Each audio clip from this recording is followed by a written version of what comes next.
Now we'll remove the protective film from the OCA.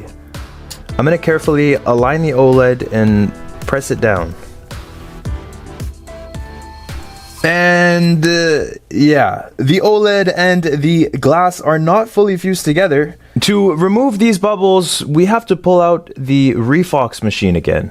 This is where it gets interesting. We'll pull out the new mold, which has a soft sponge-like texture where the screen goes so that the lamination process won't damage the OLED. And now everything goes into this chamber. This is a sealed chamber that not only traps out all the remaining air, but also keeps everything heated. Because this machine is an all-in-one, we only have to tap one button on the screen and the magic starts. It makes some loud noises.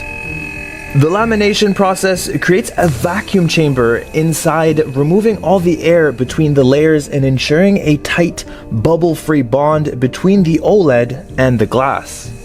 Once that's done, the machine increases the pressure for the debubbling phase. This extra pressure, combined with the controlled heat, forces out any remaining air bubbles trapped during lamination.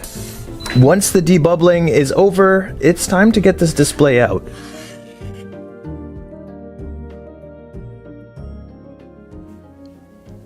We've put it through a few times now just to make sure all the bubbles are completely gone. And let's see if this will be the last. We'll hit stop. Now we should be able to just pop this open, pull the screen out, and take a look at that. We have no bubbles, and I can't even see any dust between the glass and the actual OLED. This is looking amazing. Let's see if it still works, and let's finally install this thing.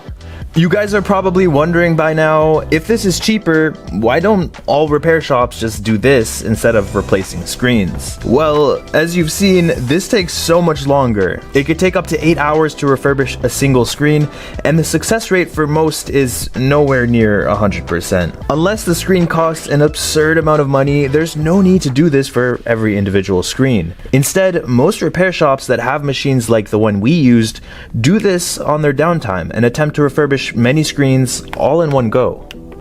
And the moment of truth. Does this still work? We have the Apple logo.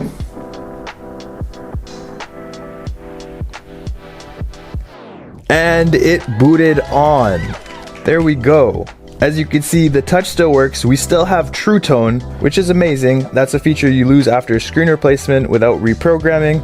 We also have no important messages. The phone thinks that this is the same screen that it had on before because, well, it is. This is the cheapest way to get your phone screen replaced, but it definitely takes the most amount of work. The glass costs barely anything. The process, though, is quite extensive, and if you want to try this out yourself, well, you're gonna need one of the machines that we used. You can click the link in the description to buy the one that I used. Thank you to Refox for sending me that one. And yeah, if you guys get really good at this, well, you can make a lot of money, and you can even do this for other shops.